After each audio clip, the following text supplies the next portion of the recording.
Hey, Garage Logic fans, Mishke here, slipping in ever so briefly to mention that I have a podcast that comes out every Wednesday and every Friday, twice a week now. The show is pretty much about everything you care about and are interested in and need in your life and want to know more about. I tailored the darn thing specifically to your liking. I tailored it to your loves, to your true passions. That took a long time. I'm spent. You know what I'm saying? Absolutely wasted.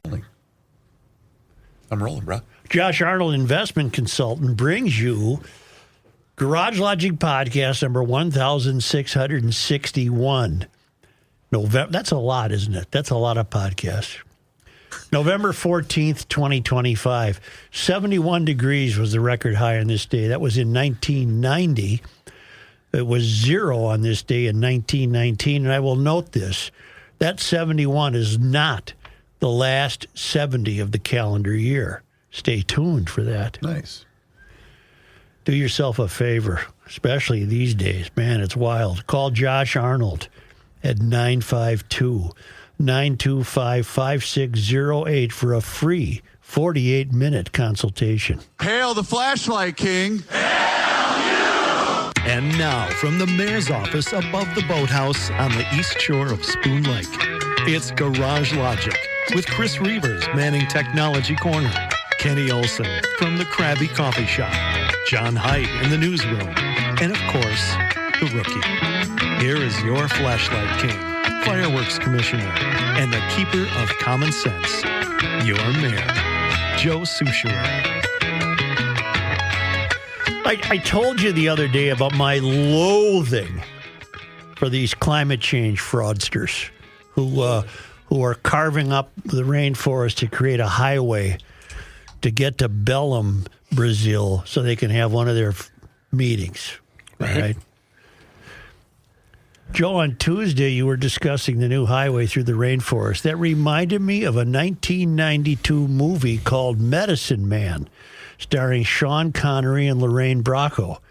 The premise is that Conway's character is a scientist who has inadvertently found the cure for cancer in the rainforest, but they are on a race against time to discover the cure's true source before a highway comes through. Just an incredible situation where fiction is becoming reality. Good luck.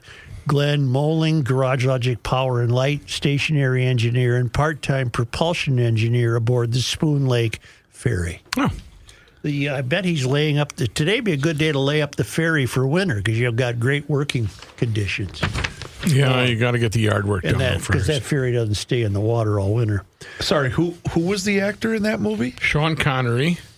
I'll take Horage for 200. No, it was he had a different role. I'll take It's who Let reads. it snow. Let it snow. It's who reads. I also thank you for your help, GLers. I've got a number of emails regarding yesterday's announcement that there was a hardware store down in Wisconsin having its going out of business auction. Mm-hmm. And the town is Boscobel. I spent time apparently mispronouncing it. And then this fellow who's telling me how to pronounce Boscobel, this is Jesse, he said, I spent some time in my formative years across the river in Iowa, right in that area. Also, you had from a few days ago regarding the rainforest again, the farmer who, I said, acai berry. He was raising berries, and then the highway was going to wipe him out of business. He said that berry is pronounced acai berry. Think of it as being, you can go bleep yourself, too. Yeah. Think of it as being a Spanish word. Excuse me? Pardon me. Yeah. Where were we? Acai berry. I was looking for the pronunciation. Think of it as being a Spanish word, and it makes sense. Well, not to me. I don't know any berry. I don't know any berry. I don't know any berry. What's this one? Oh. I know the store well. My wife of 57 years was born and raised there. This is in Boscobel. Is that how you say it? Sure. Acai berry. Thank you. Huh? It's Boscobel. Boscobel. Not Boscobel. It's Bosco. Emphasis on the first syllable. Okay. The first syllable. I know the store well, writes Ralph Peterson. My wife of 57 years was born and raised there. Over the years, there were many trips to the town. We always drove U.S. Highway 61, a beautiful trip in any season. The town is located where 61 crosses the Wisconsin River. The town was incorporated in 1854 with a few hundred people. It grew to a high of just over 3,000 people in the 1960s. Now she's down to about 2,500. Oh, wow. The hardware store was Gamble's in the 1960s. The building was built prior to 1900 and is a two-story structure with a full basement and a stone facing. It has all the features of an old-time hardware store where you could sift through the nuts and bolts of life, as well as the latest kitchen appliances, radios, and televisions. In small-town fashion, my father-in-law found out on a Sunday afternoon that we did not have a television. I suppose it wasn't working, I think he meant. A phone call to Crumpert Krogan's home, and we had a brand-new B&W TV. Black and white, I guess. Time has changed most of the downtown area. Gasser's Hardware was downtown near Gamble's, but moved years to the outskirts in a large single-story building. The town is still thriving and still has its quiet, hot summer days. The town's claim to fame that it is the birthplace of the Gideon Bible. It is also a great wild turkey hotspot filled with hunters filling the motels for miles around. Ralph, thank you.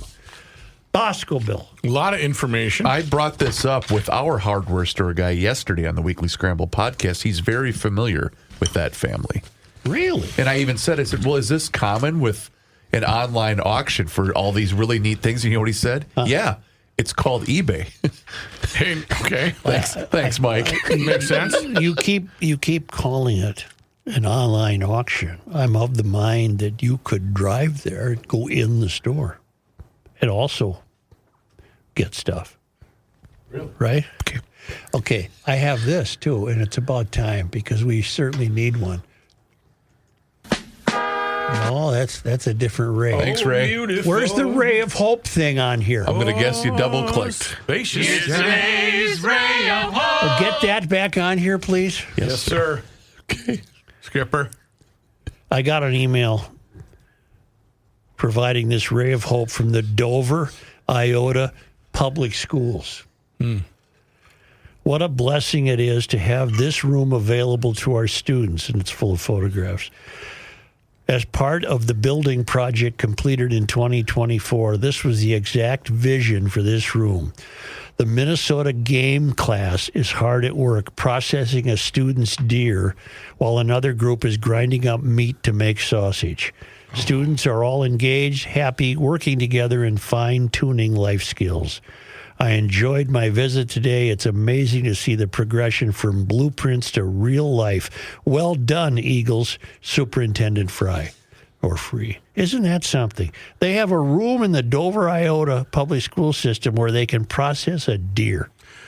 That's a ray of hope. It's a ray of hope. Is it a pushback? Is it what is? I mean, other than just a ray. I just think that probably out Dover, Iota way, that wouldn't be that unusual. Okay. I think at Minneapolis South, for example, it would really be unlikely to have a deer dressed. An urban deer? I don't think that would happen. Okay.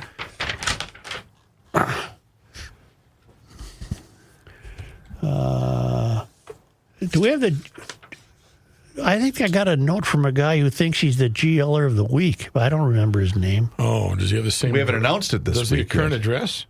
Well, how would he know already? I don't know. We don't. Should I hang on to this? Well, no, go ahead. I mean, that's fine. Well, let's see if. Do you have the current GLer of the week? Yeah, I'm trying to go through my email here from Roscoe. Is it the current address that he lives at? His address, current residence. Huh? A lot of times they've moved on. Oh, I see what you're saying. Well, I'm going to set this aside. We can because you're taking too long. It's very irritating, and I can't stand it. You got it. So, Come on. So let's move on to We have some audio today. I do have this week's GLer of the week, but he is not a resident of the state of Minnesota, if that helps. See, I think this guy thinks he's the... Or maybe he was a previous. Let me just read it. Hail the Flashlight King. Hail you. Thank you for choosing me as the GLer of the week. Your show is a true ray of hope in Minnesota. When bad news breaks, I listen to the show to help get the information parsed out correctly in my mind. When good news breaks, I listen to you and the crew celebrate and laugh. Thank you for that. I'm already enjoying the gift from Masters Maples. Oh, yeah, then he was a previous one. Keep up the good work, and thank you again. Ron Louderback of Shoreview. Oh, sure. I remember that Yep. name, but that was a couple weeks ago. Oh, well, thanks, Ron. Yeah. I'm glad you were a GLer of the week. We have audio of how your tax dollars are spent. And this comes from, I believe, Hennepin County. Yes. You need another 5 minutes for this? I'm ready, Joe. This is apparently, he set it up for us, Chris. Joe? Yeah. Hennepin County, that's here in the great state of Minnesota. It's right over here. They have a brand new program for all of their employees, and it's called pronoun training. Pronoun training. I use he, him, and his. And when someone uses my pronouns, it makes me feel respected. I use he, him, and asking for someone else's pronouns helps me avoid misgendering my coworkers. I use they, them pronouns because sharing my pronouns creates an inclusive environment. I use she, her, hers. And when someone uses my pronouns correctly, it tells me my coworkers care about me. Welcome to the Why Pronouns Matter video training. By the end of this training, you will be able to identify commonly used pronouns, connect correct pronoun usage with creating a respectful workplace, how to normalize sharing and asking for pronouns, and how to apologize when you make a mistake. Here are examples of personal pronouns. I'm sure you know most of them, but some are probably new to you. Also, some people may use their names instead of pronouns, Isn't that or many something? use multiple sets of pronouns. For example, someone might tell you, my pronouns are she, her, or they, them. That means either is fine. You can ask them if they have a preference. If you don't know how to pronounce certain pronouns, you can look them up. Using the correct pronouns for a coworker or client tells them Can you you stop respect for a who they moment? are Can you stop for a Before moment? that blows up. Sure can. You know, you had a... that's Hennepin County. Yes, it is. I'm The state's largest, if I'm not mistaken.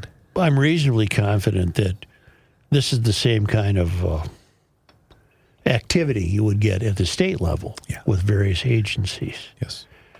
And the Department of Education, for example, thought nothing of somebody in a cubicle saying, boy, we better pay these people. They just fed 250,000 people in a town of 12. But I bet they are right at the, I bet they're crackerjack with their pronoun knowledge. Oh, heavens, yes. Yes, yes, yes. I can't take it. I have a question. Yeah. What's the I'm going to look through this like a little spyglass. what's going to happen, at the Hennepin County level? Like, let's just say, since you had a 3-minute training video, What do you think that costs? if you misgender someone, Well, they teach you in there how to apologize. there was a pronoun too called Z, as in ZE dash HEA. Sure. I don't know. I've never heard of that one. Zehia. Okay. I've never heard the Z. But I'm wondering, will there be fines and suspensions if you Does misgender? does the audio take us to how to apologize, I wonder? It shows that you listen to them, Yeah. and it actively demonstrates the core value of customer service and diversity, equity, and inclusion. When we use correct pronouns, we help create a welcoming workplace. Stop. You remember yesterday we were assembling lists of things that threaten our freedom? Yeah. Well, this is right there. Yeah. Keep going. And avoid unnecessary harm by allowing everyone to feel more comfortable and to be their authentic. I don't know what pronoun to apply, for example, to the person who's talking. She goes by. I can't tell. They, them. No, I couldn't. I'm serious. I just couldn't. This is a they, them. She refers to herself as they, them. Okay. Yeah. Ourselves, we can build stronger teams. The pronouns someone uses are often connected to their gender identity. Yeah. Gender identity is a personal sense of one's own gender, which can correlate with a person's assigned sex at birth, or it can differ from it. It's important to know that the pronouns someone uses do not necessarily match their name, how they dress, or how they openly express themselves. And the choice of pronouns can change and adapt to their identities over time. If you decide to share your pronouns, here are some ways you can do it. Share your pronouns when introducing yourself. Include your pronouns in your email. Turn it off. You're getting Introduce new team members with their pronouns. If you are not sure about someone's pronouns, you can just ask or use gender-neutral pronouns or the person's name. Try not to guess, because we don't know someone's gender until we ask.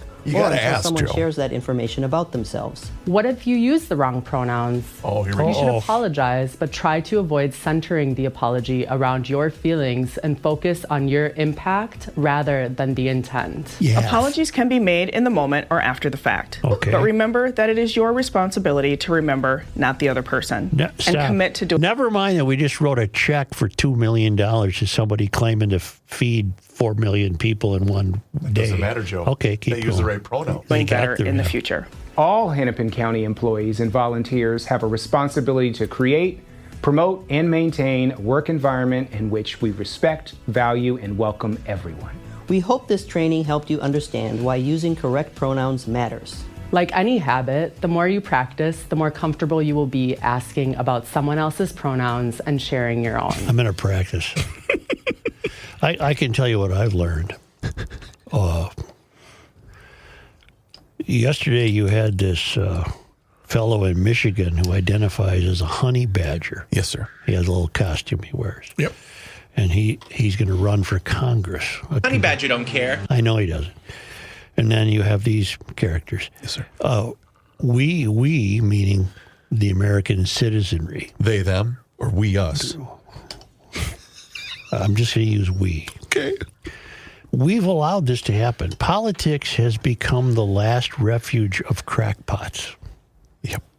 It's a safe environment for screwballs to actually get a paycheck. When all else fails, they're not doing anything. Run for office. Exactly. It's almost like, on the dating scale. It's almost like a zombie pub crawl. Oh yeah.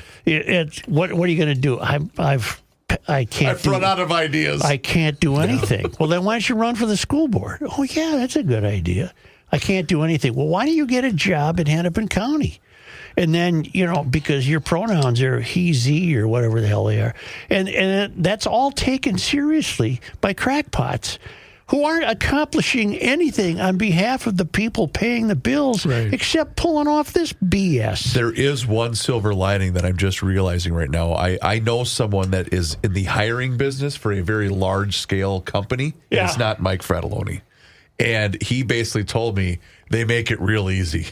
You see the pronouns in the bio, or you see the pronouns on the signature. God. Yeah, that one's getting us set off to the side. But the fear, if you want to get back to what threatens your freedom as an American citizen, the fear is that the day will come when that hiring manager will not be able to discriminate against crackpots.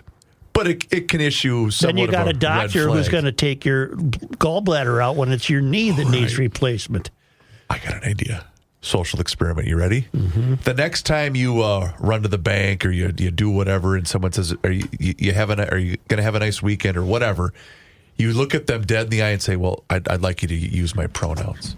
I go by he, him." Yeah, and see what the reaction is. Well, they'd fall for it. Yesterday. The other day, I was dispatched on an errand to get 3 large orders of McDonald's French fries. All right. And I don't like doing that. Why? You go through the drive-thru. I just don't like the hassle of going there. But I said, sure. Okay. Did you use your the app? I don't have the app. It's the first thing they asked. But I'm asked. Yes. Are you ordering? No, I'm not. You didn't know. Anyway, I got them, and then they move you a window ahead at a time. You pay at one window. We're aware of the process. Okay. Right. Deeply into it. I went to the second window, and she said, "You need to go to the third window." There's 3. There's 3. So I did. It's a big-time operation. I did, and I waited. I was growing a little impatient, but I handled it. How long could it take to get some fries That's filled what up? I'm thinking, Let's go. Matt. That's what I'm I'm on thinking. the move. I'm not asking for a double cheeseburger. So finally, the person who handed me the bag, because I've already been paid for, the person who handed me the bag, I don't know what the gender would have been. It was a lot of hardware on the face, screwed in here and there and hanging, and purple hair, a very frizzy, half purple and half some other color. And I said, "Hey, how you doing? Thank you." And I was have cool. a great day. I was cool. Yeah. But I just thought, you ain't, you're going to be there when you're 70, because who in God's name would allow you in a building out here? Yeah, you're not going to be using the executive washroom anytime soon. Well, but there won't be any of that anymore. That we just haven't gotten there yet. That's the oppressors. We just haven't gotten there yet. Okay. So I God love this person. I don't know biologically what the person was. Sure. I couldn't tell. It's none of my business, is it? No, it's not. It's not something you ask. But I thought there had to be $40 or $50 worth of loose screws and nuts and hardware on the face. Oftentimes in that particular situation, it'll appear on the name tag. I'm a name tag looker. I am. You got to be. And you're right. And I if there was a name tag, I didn't see it. I was helped yesterday by someone who said, "Thank you very much, Alicia." She said, "Oh, yeah." See, it's our duty, isn't it, to be kind? It is. It doesn't cost anything. No. Doesn't hurt anything to be kind. I've learned that from you. It's easy to be nice, and it's free. It's free. Yes. And so whatever this walking hardware store was, I was polite, sifting through the nuts and bolts of life in order to buy them to put on my face. If you did want to go down the pronouns route, which ones would you select? No, I have something else I'd rather say. Oh. It didn't on this occasion, but sometimes I think I would let that worry me about the food.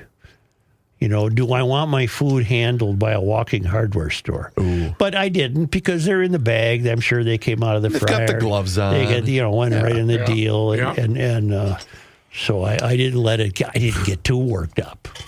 That's good. We're slowing down and you're middle-aged. Plus, I have a way of getting there that avoids a lot of traffic problems. I have secret routes that He's got a secret route to McDonald's. Well, I 4 times a year I might be asked to go down there and get to fetch, because they make a great accompaniment for various meals. For sure. Yeah. So I do that. It's your duty. Yes, it is.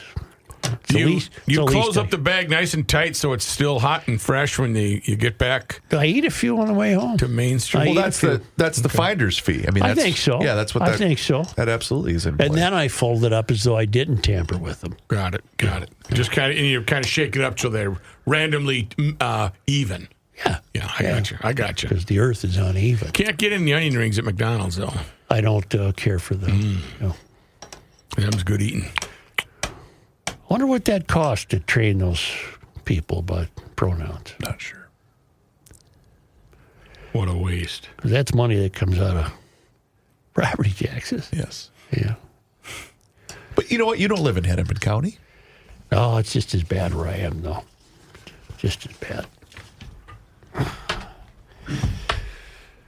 Well, what are you going to do on a Friday afternoon when you're sitting around? I'm going to try to not drive distracted and not get in an accident. But if you ever are, call Bradshaw and Bryant Personal Injury Attorneys. They'll help you deal with the insurance companies. Insurance companies can be difficult. You need a team on your side. Mike Bryant from Bradshaw and Bryant and his team will explain your rights, represent you, and get you through that difficult time. Mike is he's recognized as one of the great super lawyers in Minnesota, one of the great super personal injury lawyers. Bradshaw and Bryant hopes you're never in an accident, but if you are, call Bradshaw and Bryant at 800-770-7008 or go to MinnesotaPersonalInjury.com for a free case evaluation, and please don't be part of the problem. Don't text and drive. Do you think when I was coming up through the ranks, I typed on my typewriter in the car? No. So don't type on your cell phone. And don't drive distracted. That's just common sense from Bradshaw and Bryant.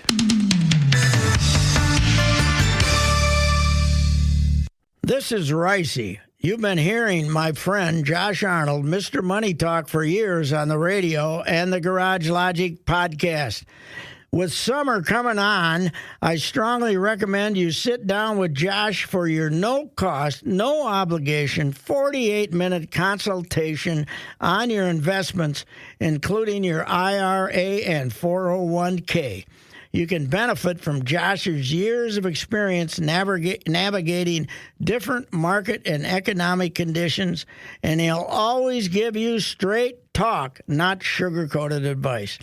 Give Josh a call now at 952-925-5608 and book your no-cost, no-obligation 48-minute consultation. 952-925-5608. You'll be glad that you did meet with Josh, and tell him that Reusse sent you.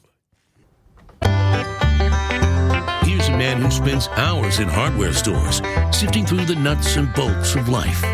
Joe Souchere. Let's talk about North American Banking Company investing into your success since 1998. And that's back when they made a promise to deliver a better banking experience for their customers where you know your banker and they also know you. And you do get that feeling anytime that you walk into any one of their 6 Twin Cities locations, whether it's 50th and France, Roseville, Hastings, Woodbury, Shoreview, and Maple Grove. They also have online and mobile banking that are important for everyone these days. You might think that a community bank would have some versions of these that were maybe last updated back in 2012, but no. North American Banking Company has the same updated online and mobile banking tools as all of those other big national banks, and they're so easy and also very convenient to use. So find out for yourself. Check them out online today. It's nabankco.com. That's where you go to learn more. You should visit them today. North American Banking Company, member FDIC, is an equal housing lender. Joe? You know, we have a great friend out in Western Maryland, yes, sir. Krista, who was referring to yesterday's test about what you think might threaten your freedom. Mm-hmm. And she said, I wonder where you were going with it. I wrote down free speech, socialists, and election fraud. Of course, living across the country, I had no knowledge of the gun ordinance and thus did not write that down. That being said, I agree with your assessment of its importance in the grand scheme of things. I believe I've mentioned before that I'm a former police officer. I did not know that. Okay, didn't know that either. I think she has mentioned it. Oh, okay. So I assumed immediately that Rook and Gabe were in possession of a Remington 870. Is that what you have? 870, yes. My next question would naturally have been whether or not they are using slugs or buckshot. Buckshot. All right. I second Thanks, that. Rook. I second that. Yep. You had no idea. Right on top of that. Anyway, as a Marylander who lives in the Appalachian Mountains, I grew up in a family in which all of the males around me are hunters. Growing up, there were always at least 20 guns in my home at any given time. My father took 2 weeks of vacation in the spring to fish and 2 weeks of vacation in the winter to hunt. There was no time set aside for the family because we needed fish to eat in the spring and venison to eat during the winter. I married a man who has never missed the first day of muzzleloader season and spends 2 weeks a year deer hunting. I am aware that he leaves me on Thanksgiving Day every year and that I won't see him for a week. That is not changed by any life event, nor have I expected anything else in our 30 years of marriage. It is a non-negotiable aspect of our life. As such, currently in my home, I have 2 handguns that I wear and carry in certain situations. Ooh. Additionally, my husband has 2 handguns as well as at least 18 long guns. We are a gun family. Always have been, always will be. The county that I live in, as well as the county to the west, is full of gun-toting, off-duty, and retired police. and an immense amount of game hunters. What I have learned in my time as a country gal, as well as a police officer and private citizen, is that the threats of gun laws changing are a way for those in charge to give credence to the BS that the extreme left wing tries to churn up. I don't believe there will ever be a circumstance in which someone will come knocking on our doors for guns. First of all, anyone in the hillbilly counties that I live in who thinks he or she are going to roll up to someone's front door and try will likely be disappointed in the outcome. I live in a blue state surrounded by lawmakers and politicians who claim to know their constituents, but they only care about those in the Baltimore and D.C. area. They appease those people because they know they're not getting anywhere with the rest of us. I don't think that ordinances will be the demise of our right to bear arms. What else did she say here?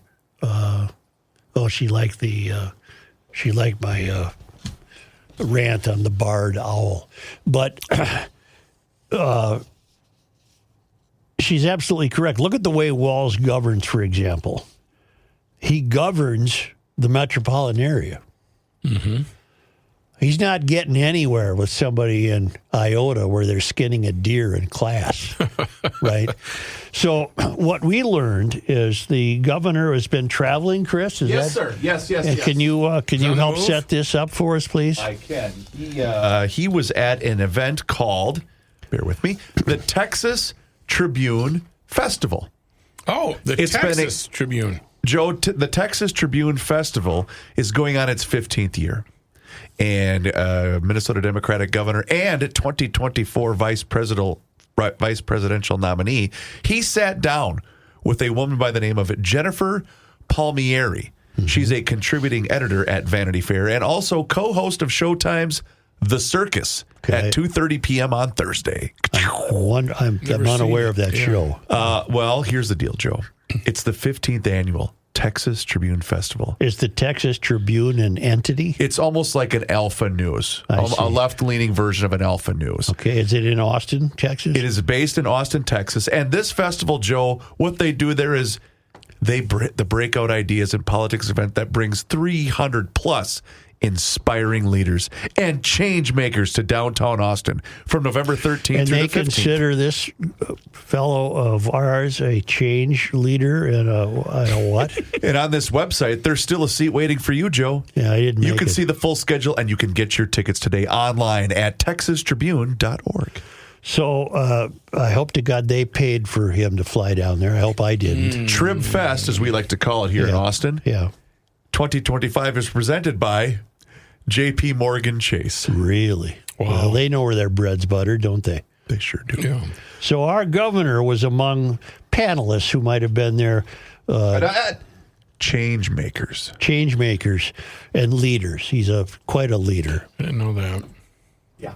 What has he changed? What has he led? But okay. He had some thoughts to share. He changed us from a solvent, functioning state into a corrupt basket case. The last 8 years. Yeah.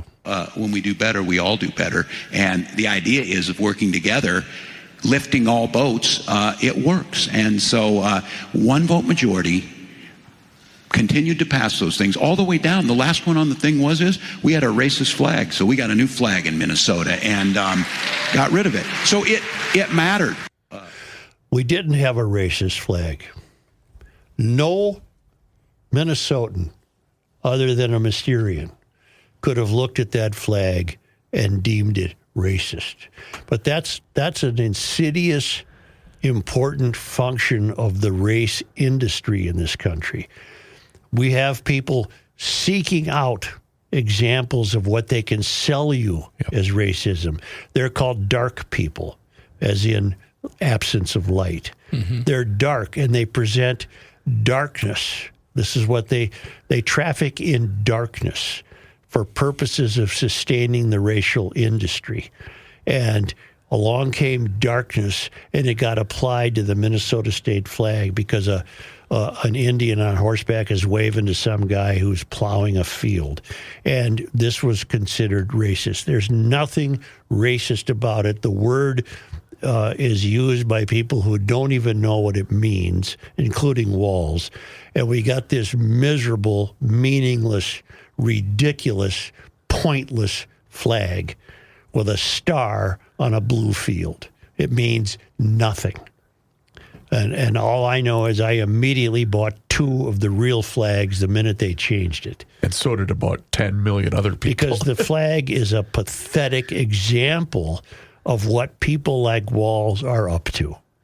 And he got a nice hand for that. Apparently the room was without knowing a bleeping thing about the flag in Minnesota. 0. I would venture to guess that these saps who showed up to listen to this character didn't have a clue what the flag was in Minnesota, but just like sheep applauded at the idea that this magnificent leader, so highly ranked in our country that it was even chosen as a vice presidential candidate, he got rid of a racist flag, so they all gave him a big hand. Let's say this event doesn't take place in Austin, Texas. Let's say this event takes place in Austin, Minnesota. And he says that same exact thing to a delegation of people. He would be booed off the stage. Right, yeah. Looking at the flag right now, I see absolutely nothing. It means nothing. It means nothing. And I've always let the designer off the hook because I don't think he was in on some conspiracy to create the flag that he created. It was just some guy. Well, didn't they had it up for you could vote on it? Yeah, you could submit designs. Yeah, because didn't we do one? I think we did. It was Ding Ding, though. It really was. The Ding Ding is the one that ended up. Yeah, it ended up they picked it. You call that a flag? That's a Ding Well, Ding. it's not even. Is it debatable that it does look very similar to the Somalian flag? It's not debatable. It looks similar to the Somali flag. Yes. But again, I find it hard to suggest that some young guy in Owatonna, or wherever the hell he was, with the winning design, I have a hard time imagining that he said, I got to make this look like a Somali flag. I don't think that happened. Sure. But it happened. It is ugly, though. Boys, you ugly. Well, it's not even ugly. It's nothing. It's just It's empty. It's meh. It's meh. It's void. It's devoid. But here is this. Careful. Buffoon. Here's Walls, who you would think would not have this kind of time on his hands, given the horrible, horrible condition of this state. Very true. And what he's responsible for, which is all of it, every single bit of it. Do you still have the NPR audio of him talking about fraud? I believe that also was very recently. And when you listen to this, did it occur to anybody interviewing him, or was there an audience in this case where anybody might have raised their hand and asked to speak? I'm going to ask them to think about things like increased penalties for these types of crimes. And I think some of them border very closely on organized crime, where we got the federal government involved, these RICO crimes and things. So yes, the answer is yes. Until we stop this, and I think every business would tell you this, we can do more. These folks try and stay one step ahead of us. We in government need to be given the authority. In some cases, we're pretty certain these people are doing it, but we don't have the authority to stop it. Look, in America. He's lying. He's the chief executive officer of the state. Yep. He could stop it. He did not. Right. And to say we don't have the authority it's just... That's a lie. It's just a lie. These are the people you hired. And now you've got an extraordinary mess to clean up, which you are failing to do, just like you failed in every other aspect of your tenure. But you have time to go down to Austin and incur this cheap, low-hanging fruit applause by pointing out that you got rid of a racist flag. This guy is hopeless. He really is. He's hopeless. I meant to go back and listen to the entire NPR interview because I'm assuming it's posted on their website. But I'd love to hear the follow-up question to that. Well, do we know who was interviewing him? I was actually going to look this up. I'd like to know how many people forgot to were there. yesterday. I don't What's know. it called? I don't know what the context of this was. Texas? No, he's I'm talking about NPR. the NPR now. Oh, okay. I don't know what the context of the NPR interview was. Obviously, they would have more agreeable access to the governor than we would. He's never going to come on this show. No. Especially now. Mm-hmm.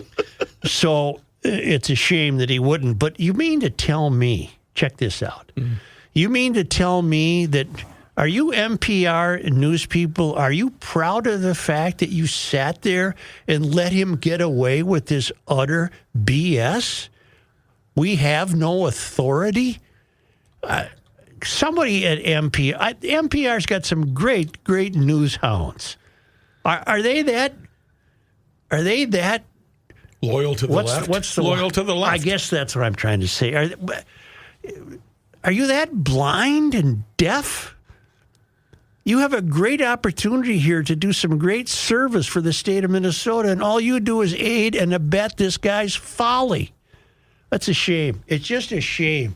Whoever NPR had, I assume questions were asked of the fellow. The most recent one I could find on their website, which, by the way, is a dumpster fire, but that's fine, too, was back in September 19th. But I think this was more recent than that, because this was just posted 2 days ago.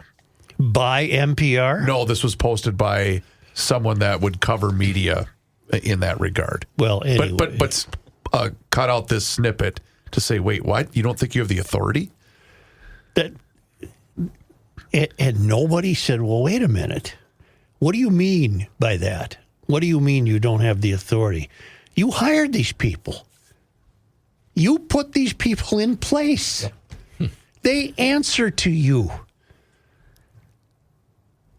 If lie is too strong. I don't think it's strong enough. He's obfuscating. Bleep that word. Rookie. Obfuscation. That one's come up before, hasn't it? Obfuscating. That's what you do when you're in the cold. You go out and you put your blades on and you go to obfuscate.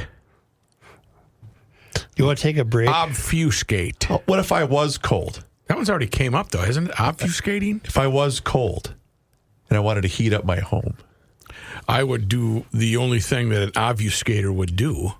No, an obfuscator would. Well, I don't know if obfuscation has anything to do with heating your home. It does. I've talked to Rick Welter earlier. It's in the playbook. He was telling me it about is now, I guess. Obfuscating, and he said, if your furnace sounds like it's obfuscating, then what you need to do is you need to get in touch with the Welter family. Why is that? That'd be if your furnace is misleading you or lying to you. Exactly. Saying like, hey, I'm working fine. No problem here at Welter. There is a problem. If you hear that thing going bang, bang, and chuck, chuck, and bang, ting, ow, then you need to get in touch with a certified technician from Welter. Something wrong? If something wrong with your 100% furnace, that's just what if way it's too done. low? It's done. Then you got to get the temperature higher. How do you do that? A certified tech comes out to your home, looks at that furnace, and says, we need to fix this. Welter Heating has over 4 generations, 120 plus years of experience serving that metro area, and the certified techs have changed with technology. So please give them a call if you want to talk to a human during business hours. That's 612-825-6867. Schedule an appointment online at welterheating.com. That's so easy to do and so smart. And you can get another estimate. Welters are going to be right there with the other ones. If not, beat it. And you know what? Because they're garage logicians that advertise in the podcast, you're going to go with Welter. 612-825-6867. Put to bed that cooling unit, open up that heating unit, or check out that air purification system with the fine folks at Ray and Welter. Heat up your shelter with the fine folks and obfuscators at Nice Welter.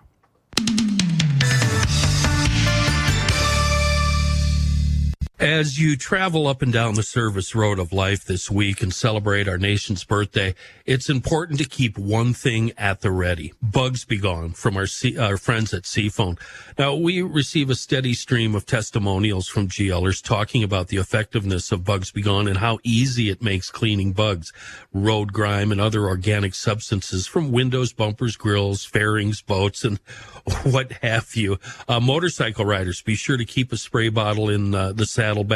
One GLer, he sprays his vehicle down and then pulls them out in the rain to let Mama Nature do the elbow work. So many uses, so many ways to use it. You can spray it on the surface you need clean, let it sit for a minute or two, and then wash like normal, and the bugs disappear with ease.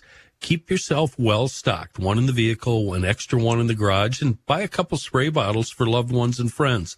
Isn't that what we do as GLers? Help each other out? Have a wonderful 4th of July holiday from all of us at Garage Logic and our friends at Seafoam. You cannot stop him. He'll just make a move. Joe Souchere. Let's talk about Hofferman Water and Connecticut. Here's how great the customer service is at Hofferman Water and Connecticut. First, you give them a call, 612-895-2440, and then you actually talk to a live person. I made the call yesterday. I had to talk to Sarah, and because I had to replace my filters. And you know what? I got an appointment on Monday, and I called yesterday. That's how phenomenal Hofferman Water and Connecticut are. And you know what? Like I said, you deal with live people, not just computers and automated answering services. No. That's the fine folks at Hofferman Water. But you got to get on that schedule. So like I mentioned, give them a call today, 612-895-2440. But you can also book your appointment online, which is hoffermanwater.com, if that's more convenient for you. And if you're on that website, you can also see every single different water treatment system that they have to offer. Maybe you're in the mood for a brand new water softener, an iron, rust, and odor filtration system, or a brand new drinking water system. They will make a drastic improvement inside the quality of your water in your home. 612-895-2440 or visit hoffermanwater.com. Hofferman Water has been proudly serving the state of Minnesota for over 50 years. Do me a favor and mention that you heard about them here on the Garage Logic podcast, Joe. Significant rains are forecasted for Southern California. And I just looked on radar, and yes, they appear to be on the way. And what that's going to result in is horrible mudslides in the Pacific Palisades area, for example, that burned last winter. And this will all be called climate change again because there's no vegetation left. The homes are gone. There's nothing to stop a mudslide. Pacific Palisades, you can go on YouTube and look up a fire in the early 1960s, similar devastating fire in the Pacific Palisades. People want to live there because the views are so enticing that they're going to build there. And the risk they take is the mudslides and the fires and what have you. And when this was a sane country and when this country worked, functioned, people understood the risks and took precautions and did what they had to do, but it did not stop them from living there. Now, when the country is in the hands of a really inadequate political class like Gavin Newsom and the mayor of L.A., what's her name? Karen Bass. This will be the nightly news is complicit. They'll lead off with this is climate change when the truth, of course, is that fires and mudslides have been devastating California since the beginning of time. The difference being now that people live there. Much like that, I'd like to play this audio from you because I know you said you did want to hear it, but I think it's apropos. All right. This is California Governor Gavin Newsom at a very similar conference to the one that Tim Walz was at, talking about those fires. In my state included, which is one of the most blessed and cursed states as it relates to climate. We're on the tip of the spear of climate change, simultaneous droughts and simultaneous floods. Stop. And again, one of the most what is the context of this speech? Is he being asked questions by reporters? It's very similar to the setup it's just a one-on-one sit-down. Oh, because no one apparently bothers to say, well, wait a minute, this is what has happened in this geography since the beginning of time. No one says that to him. He gets away with this utter BS. Simultaneous droughts and simultaneous floods. The hots are getting a lot hotter, the dries drier. You saw one of the most devastating wildfires in American history in the middle of winter. Stop. Because the reservoir to fight fires was not full of water. It was bone dry. It was bone dry. The basics are not being taken care of because too many people are involved in creating pronoun seminars. I'm not exaggerating. That's what's happened to this country. Seminars. You have to have a pronoun training session. In the meantime, the fire truck's got a flat tire. Angeles, in January, 100-mile-an-hour winds attached to fire. Stop.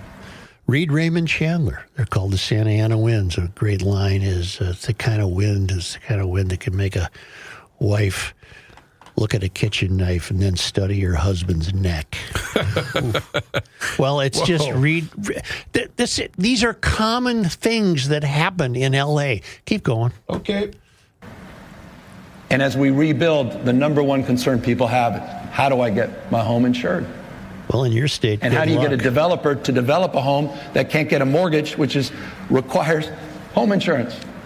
So from across the spectrum, from financial risk to the issue of cost of living, which is universal, to global competitiveness, this is a no-brainer. What is? We don't even know what he's talking about. The thing I love about listening to... Well, what is he talking about? What is a no-brainer? The efforts to pursue fighting climate change. That's what this was all about. But the thing that I love about how he's very emphatically talking with his hands, but the thing I love about it the most is he's citing all of these problems that California residents and taxpayers are facing, which is the direct result from policies that he has instituted in that state.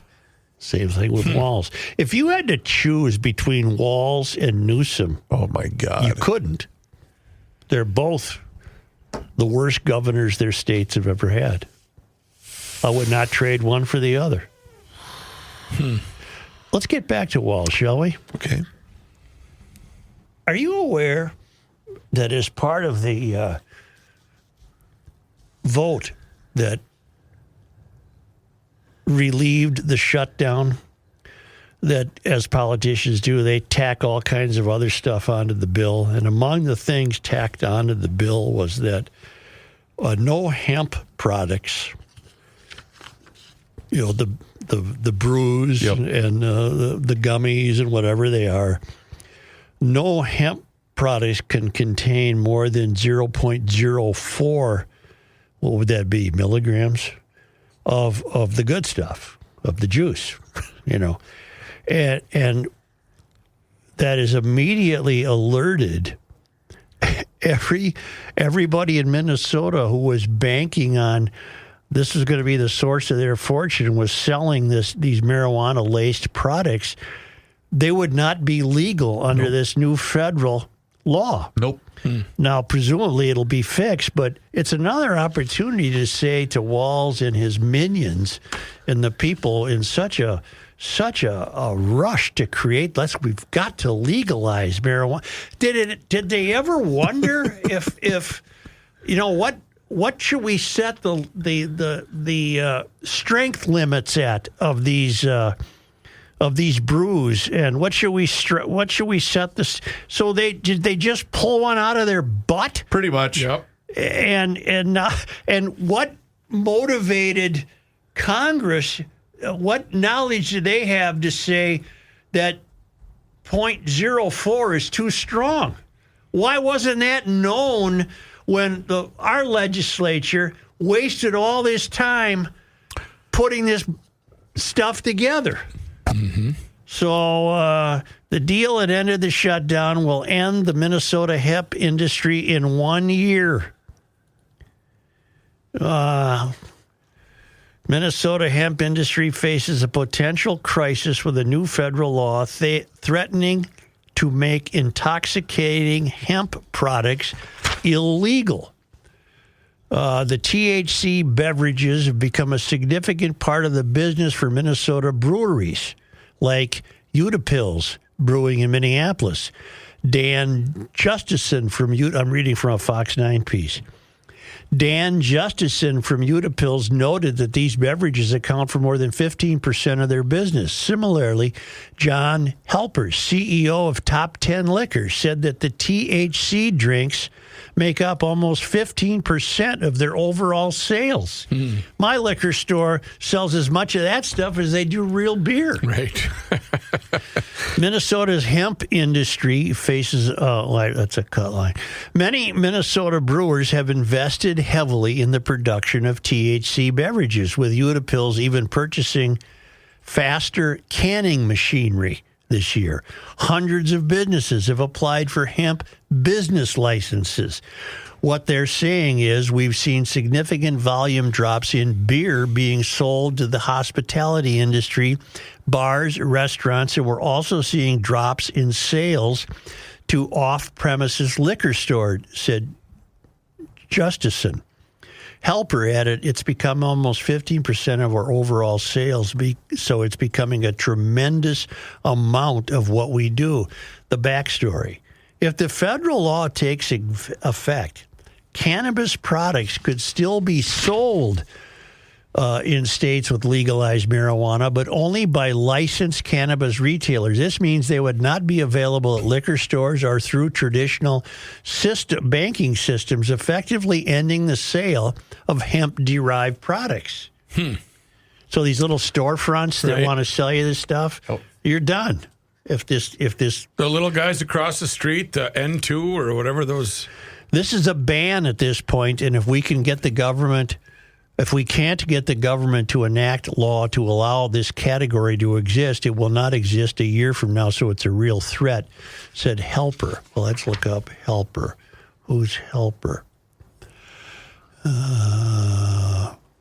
That's Helpers, the CEO of Top 10 Liquors. And he's saying if this doesn't get changed, we're done. What's next? The industry is advocating for a new law with regulations to address safety concerns raised by lawmakers. However, there is uncertainty about whether the business will survive this coming year. What we don't know, it remains unclear if the government will enact a law to allow the category to exist or if the industry will find a way to adapt to changes. So you're telling me, check this out, that we spent all this time creating, we have an office of cannabis. The first Walls hire wasn't any good. We had to get rid of that. That was a mistake. We spent all this time creating this supposed industry for Minnesota. And no one bothered to wonder what the strength of the product would pass federal muster. And this surprises you? No, this is because there were too many pronoun training sessions. Did you want to hear the? No. Okay. What? Wouldn't that be fairly critical to? One would think. It'd be. I'm trying to think of an analogy. It would be like saying we're going to create a new dog food agency. Okay. Using state meat. And we're going to use it. That's a bad analogy. Never mind.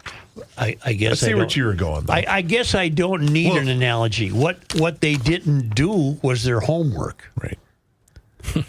It must have been known somewhere by someone that 0.04 milligrams of THC is too much. I don't know anything about it. My day for that has come and gone. I don't give a bleep one way or another. I don't care.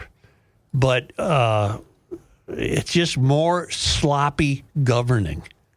That now you've got all these people who've invested in storefronts and buildings and products and staff and had to buy a cash register and a computer and copy paper and on and on and on and on, only to say, wait a minute, the federal government just said we can't even sell this stuff. Think of how many people at that agency are just being deprived of the chance to commit state-level fraud. Yeah. We are robbing them of that opportunity. That's true. Right. Equal opportunity. Fraudular.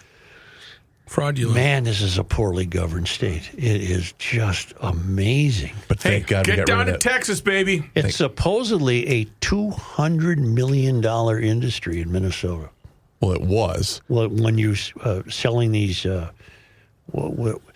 those cans in the liquor store? Are they alcohol? It depends. Or just THC? It's just typically just THC. That's a $200 million business. Because I believe we know someone that was going to make one that had both, and the state said no.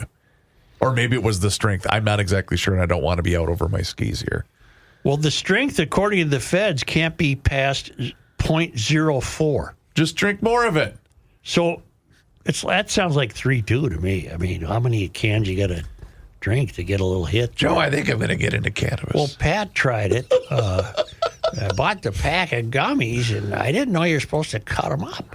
He ate the whole thing, and I conked out on the couch. That was a good, what do you call them? I got high. I've got a... Speaking of that, should we check in? I've got a brother that represents THC drinks. Yeah. The Jinx brand. Well, he just started good marketing. Luck to him. Good luck, poor. Yeah. Is he delivering that over to Bob's? No, he's marketing for them. I think national. Pat's on the clock. Yes, sir. So we better get him. And we should thank North American Banking Company that normally would be sponsoring this segment of Johnny Heights Newscast. So you said fries below with meatloaf? Is that it?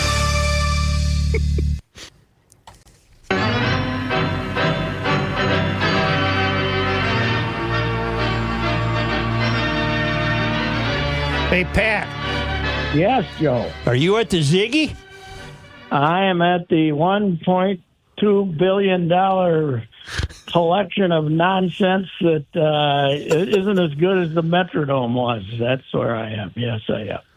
I'm there watching the Ziggy where this year the State High School League is popped for popcorn in the press box, so that's good. Wow.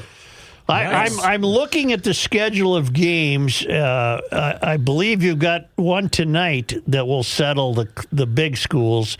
Edina will have to play the winner of Moorhead, Lakeville South. Yes, although Edina down 28-7 yesterday. Wow. They got one of the great stories ever. Mason West, the quarterback, is a first-round draft choice in the NHL. Right. His team doesn't want him playing football, but he said, the hell with it, I'm playing football.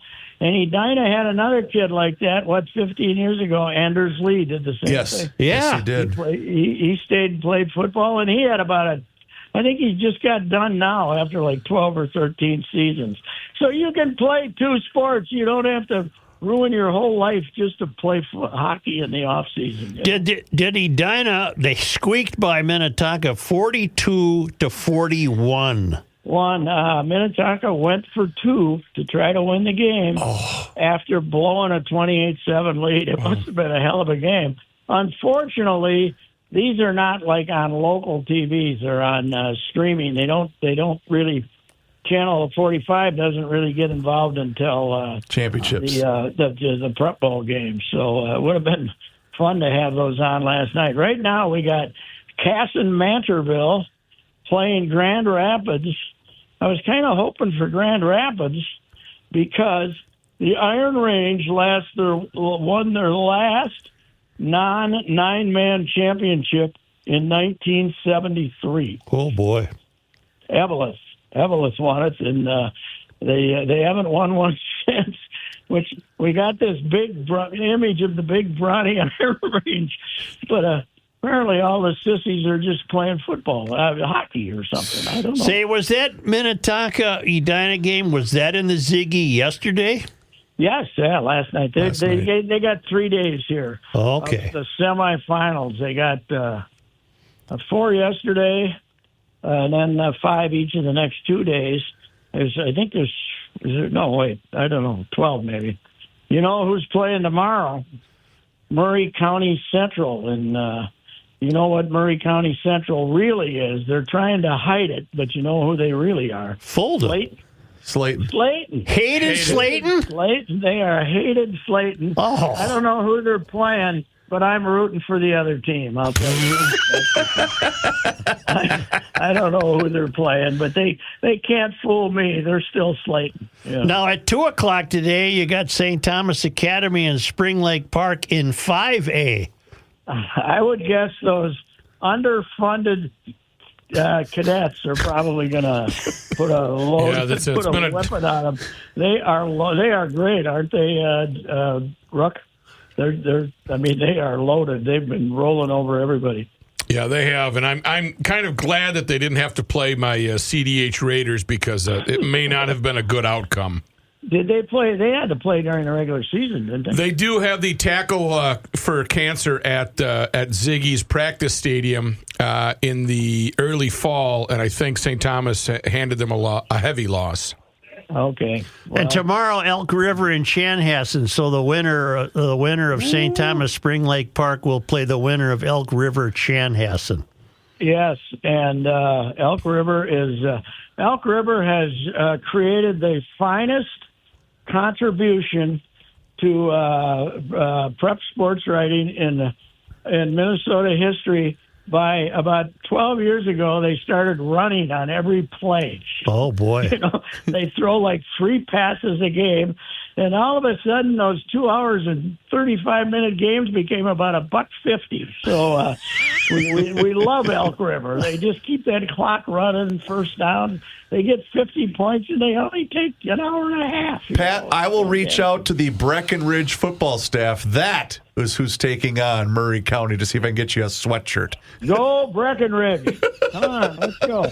Hey, Pat, what's the crowd? Down, stomp on them. Pat, what's the crowd like today?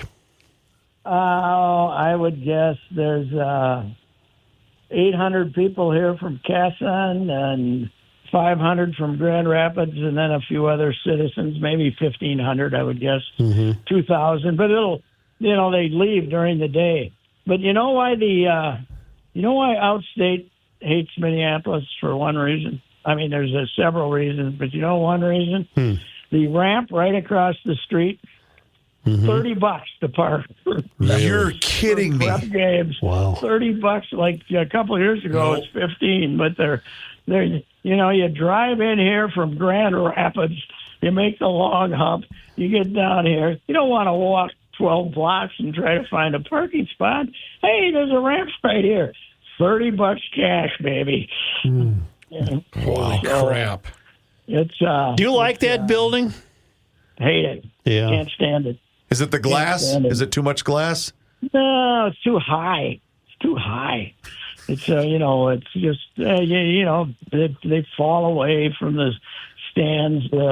I don't like it. But I don't mind the glass. I don't like what failed to impress me were such mundane concourses. They're just I couldn't believe it.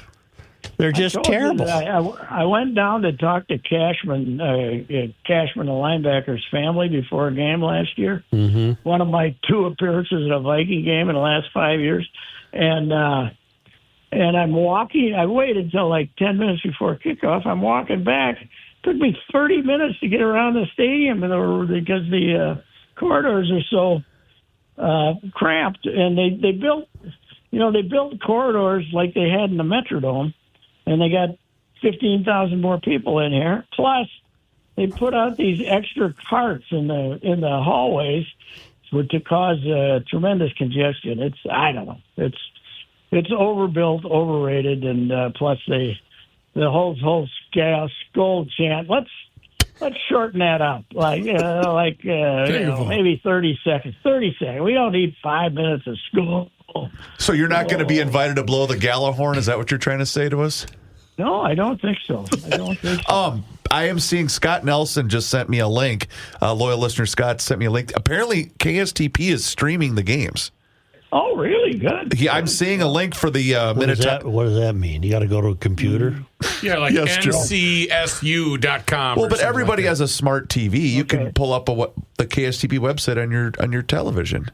Well, I mean, you can't. I don't think Pat could or I could. Maybe you could. A couple of St. Thomas assistant coaches just walked by. They looked very confident. out here in the hallway. I think Do you think very confident? Do you think PJ Fleck's gang is confident tonight in Oregon? God. I think it'll be closer than you think. I don't think they're not going to score a lot, but Oregon had the game at Iowa. There was a battle. The Gophers have been off a week, and Oregon's not that explosive offensively. They're really good defensively, but I think PJ will cover. I'm looking for him to protect the margin of defeat. Absolutely. Oh, he will. There's no doubt about that. If he's down 31-10, 8 minutes to go, we're running the ball, baby. Yep. We're trying to make sure we let's get out of here. Oregon's 25-point favorites. Yeah, I know they are. I just had to tell somebody to leave the chair here. Look out! Ah! What happened? I got a door here to keep a door open so I can get back in the press box. And these guys were going to do a public service and remove the chair. Hey, leave that utensil there. Yeah, come on. I'm an old guy. I have to walk 500 miles to get back in the press box. Yeah, but they got elevators there, right? You didn't. Yes, they do. But I'm out in a hallway where I would be locked out, and I don't know where the hell I'd have to go. So. Yeah. Anyway, what else? That's all we got. Don't worry about it. Have a great time at the Ziggy. Did you see where they have the baseball owners meetings or whatever? Oh, the GM meetings, yeah. Vegas. They got them in Vegas, and we got to. Why didn't we save a little money and do that remote? Pat. We fired all the scouts, but we got 25 people out there. Pat. Pete Mackey saved his job, by the way. I don't have any idea. Coach got fired. We were talking today, though. We thought maybe nobody can whisper when they get to the mound quite as good as Pete can. Pat, the best clip I saw this week, Dan Patrick had, is it Jeff Passan? Is that his name? Is that how you pronounce it? Yes. So he had him on at the GM meetings talking about the Class A gambling scandal, and you see Vegas in the background. It was spectacular. See, I got a question for you. Was Drake May drafted before J.J. McCarthy? No. Yeah, he was. He was. Oh, yes. I'm sorry, yes. Wasn't. He was third overall, and the Vikings tried desperately to go up and get him. He is really good. Yeah. I saw him last night for the first time. They're patting themselves on the back for wanting him. Well, who didn't, for God's sake? Well, the Bears didn't. Washington didn't. Well, yeah, because they both had what they considered to be their quarterbacks. So, anyway. And the Bears quarterback, Justin Fields, went to the Jets. Correct. And he went to the Steelers first, and then he went to the Jets. Then he went to the Jets, yeah. And he stinks. Oh, God, is he bad? He's terrible. Well, he also was throwing to some guys who couldn't catch the ball last night. That was a problem. Yeah, that was a problem. Okay. All right, I'll talk to you. All right, thank you. Pat's at the new Ziggy, the First National Bank Stadium. What's it called? U.S. Bank Stadium. Right.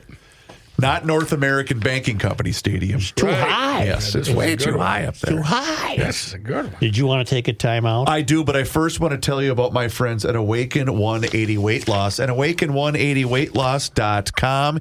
Here's the deal, ladies and gentlemen. If you are looking at losing some weight, I cannot recommend these people highly enough.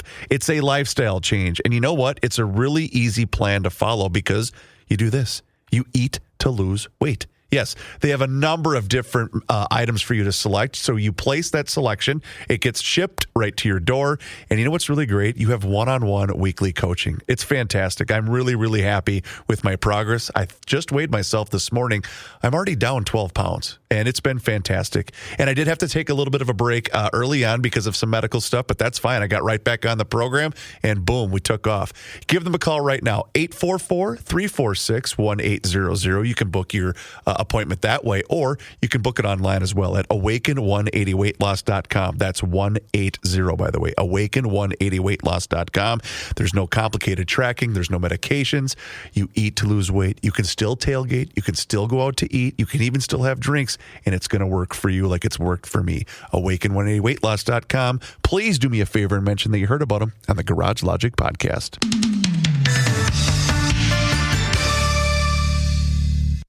Reavers here once again for my guy, Mr. Money Talk, Josh Arnold. Does thinking about retirement make you uncomfortable? Well, sometimes the anxiety from wondering if you've saved enough can be overwhelming. But what if I told you that you could ease those tensions in just 48 minutes? Well, Mr. Money Talk is going to be able to sit down with you and get you on the right track for your financial future. Josh has navigated it all when it comes to uncertain market and economic conditions, and he'll always provide straight talk, never sugar-coated advice on how to reach the finish line with your retirement goals. Don't let your financial worries give you an ulcer or keep you from calling Josh right now. His 48-minute, no-obligation consultation could be just what you need to feel better about your future. Call Josh today at 952-925-5608 and set up your free 48-minute, no-obligation consultation. That's 952-925-5608. Investment services offered by Josh Arnold Investment Consultant, LLC, a security investment advisor. Past performance is no guarantee of future results. All investments involve risk. All comments and opinions are Josh Arnold's and do not constitute investment advice. Chris Reavers is a paid endorser.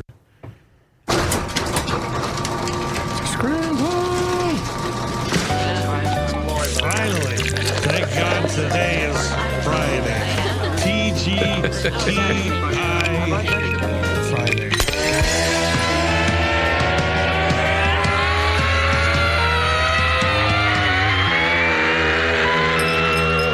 It's the scramble. You know it, and it's, as always, brought to us by our friends at Harmony Spirits and harmonyspirits.net. That's their website. I'm actually on their Facebook page right now. If you haven't found them on Facebook, they do a really good job of updating that page. But you have to search Harmony Spirits Distillery. The old Facebook page is now deactivated. That was Harmony Spirits. Harmony Spirits Distillery.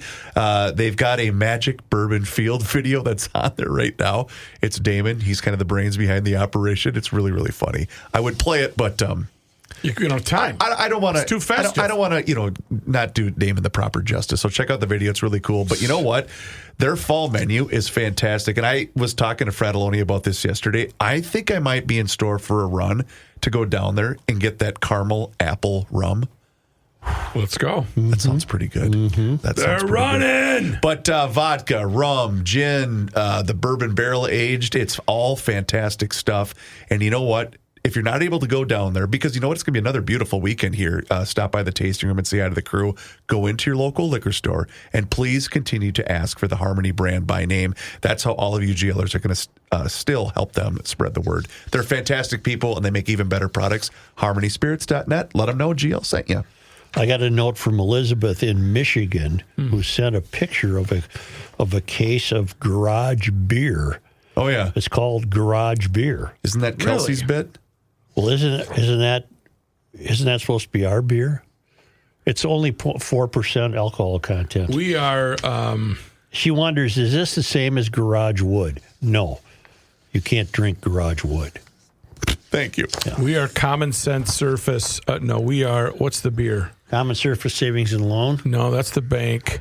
I didn't know. Oh my gosh, we have a beer and it's driving me crazy. I will find. There's one called Garage Beer. And you know what? This transgender thing is sometimes very confusing. Yesterday we learned that in England, the BBC was advocating that, transgender milk is as good as any other kind or whatever? As breast milk, regular breast milk. By the way, Jason and Travis Kelsey are heavily invested in Garage Beer. I knew there was a connection somehow. Oh. There you go. Sorry. Well, they're ripping us off. Yeah. Modern, caring, sensitive male pale ale. That's it. Yes. Yeah. The official beer. There might be like a Hebrew Light. Yeah. Or Israel Light. Israel Light. Like Hebrew for our Jewish friends in GL. A trans-identifying male. All right, would that be... What a start. Well, what did we start with there? If you have to decipher, it's really... A trans-identifying male. Did that mean that person started as a female? Okay. Well, I don't know. It's a trans-identifying male TSA officer at Dulles International Airport, that's in Washington, is suing for the right to pat down female travelers. See, I would too, I guess. Danielle. Here we go. I got you.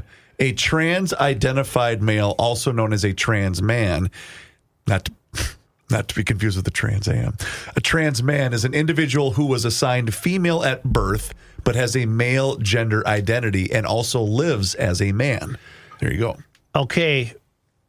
Danielle Mitterreder is alleging in his lawsuit that the Transportation Security Administration is violating his civil rights due to its implementation of President Trump's executive order ordering that male-female sex binary be affirmed in all federal government roles. Mitterer alleges that it is sex discrimination that only female agents are allowed to pat down female passengers. He says this causes him fear, anxiety, and depression. Oh, wait a minute. On the one hand, he's identifying as a male. But then he wants to what? Say, but I'm really a female, so let me pat down female agents? Female... See, this is why it's too confusing. Yes, this is the problem. It's a problem. What's the deal with that? I can help both of you. Here's how you make it not be that complicated. It's complicated. I use he, him, and his. Oh. And when someone uses my pronouns, it makes me feel respected. I use he, him, and asking for someone else's pronouns helps me avoid misgendering my coworkers. I use they, them pronouns because sharing my pronouns creates... You can take that down now. I can't take that. I don't know what to tell this guy. I don't care, I guess. I know what to tell this guy. Well, I do too, but I can't say Get your act together. And that is why Trump got elected. That's right. Boy, those pipes fantastic. Where are we? We're still at Port of Call in Cape Town, South Africa.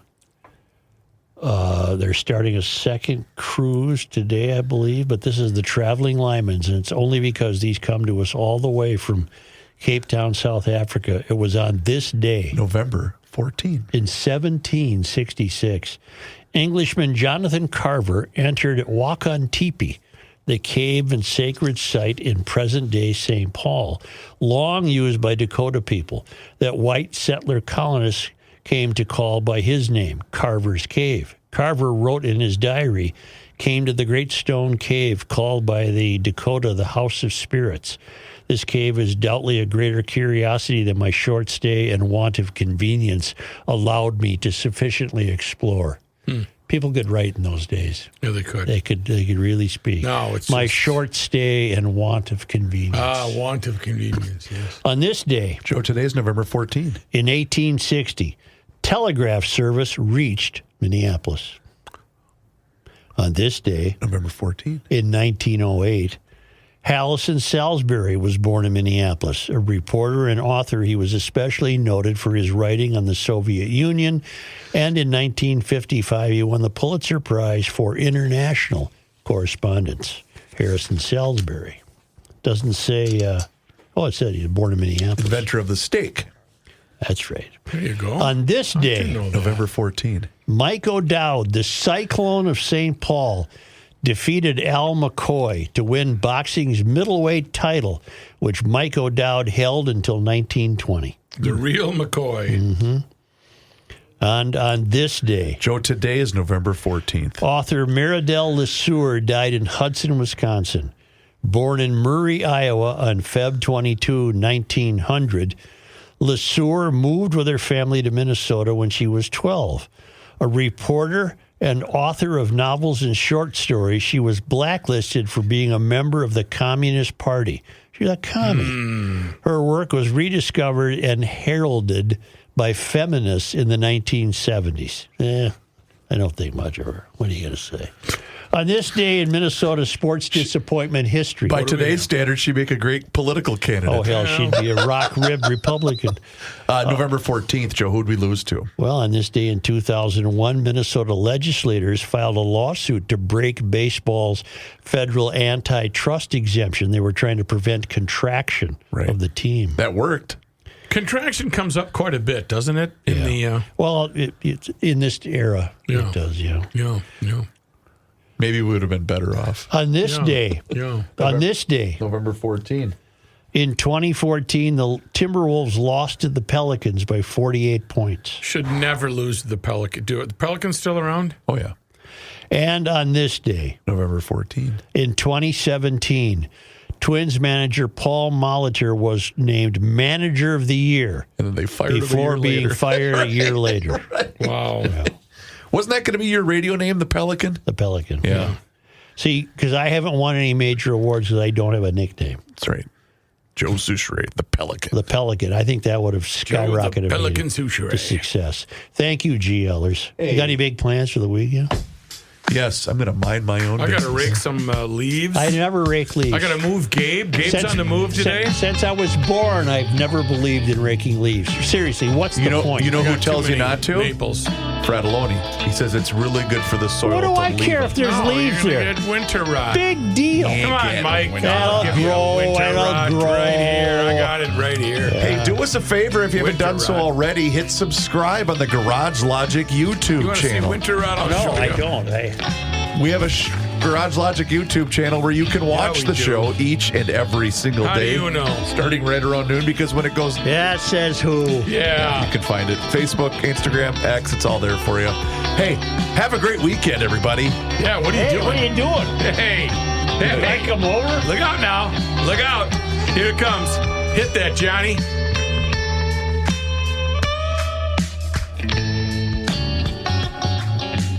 I do love that out music. Hey, Garage Logicians. Stick around for a preview of American Experiment's latest podcast with Grace Keating and Katherine Johnson. This week, we tackle the explosion of SNAP benefits under Governor Walz, the 90 violations found in a Hennepin County agency, and the nightmare-inducing puppet and dancing robot promoting the Blue Line boondoggle, plus our 4 not-so-esteemed Golden Turkey nominees. The biggest story that we wanted to cover this week is John Phelan at AmericanExperiment.org did a deep dive into the growth of SNAP benefits since 2018 when Governor Walz took office as governor in Minnesota. SNAP benefits have exploded, basically, is the long and short of it. So SNAP, as you might know, stands for Supplemental Nutrition Assistance Program. That used to be called food stamps. And it's the largest federal program aimed at combating hunger and food insecurity among low-income Americans. So this program is administered by the Department of Agriculture, and they issue an annual SNAP activity reports, which is what John Phelan is looking at here. Now, the most recent is from 2023, so all of these numbers are actually a couple years old by now. In 2018, SNAP issuance, which is the amount the federal government is sending to states to finance the program, totaled $660 million in Minnesota. This is 2018. By 2023, that had increased in real terms to $1.5 billion. This real terms increase of SNAP issuance in Minnesota is of 128%. It's the biggest of all of the states, okay? Make more work for Isaac, maybe. Throw that chart up on the screen if you're watching. It shows all of the states. Some states even have fewer people on SNAP. A lot of them have, I would say a wide variety of growth, but Minnesota has by far the most growth in our SNAP program. Yeah, and what's interesting is Governor Walz has made it clear in statements that he's given, interviews he's been a part of, saying that he sees this as a good thing. He sees this as, Minnesota is helping out more and more needy people who need our assistance, which, yes, that's true. If there are people who are in need, giving aid, good thing. But it seems like he's overlooking the fact that more and more people under his administration are in that position financially to not be able to buy groceries without federal assistance. That's not a good thing. That's not something we should be celebrating. Yes, exactly. No, not at all. And it's also, I just think it's indicative of him, in his idea that the more people on government, the better, when in reality, it's not good for people to be on these things long term. And in the context of everything we know going on in Minnesota with the explosion of fraud under Tim Walz, I don't have a ton of faith that the massive growth of this program is fully legitimate. That was a quick preview of the content you'll find on the American Experiment podcast. Come check out the rest of our conversation at americanexperiment.org/podcast or by searching American Experiment Podcast on YouTube or any major podcasting platform. New episodes drop every Tuesday afternoon. See you soon.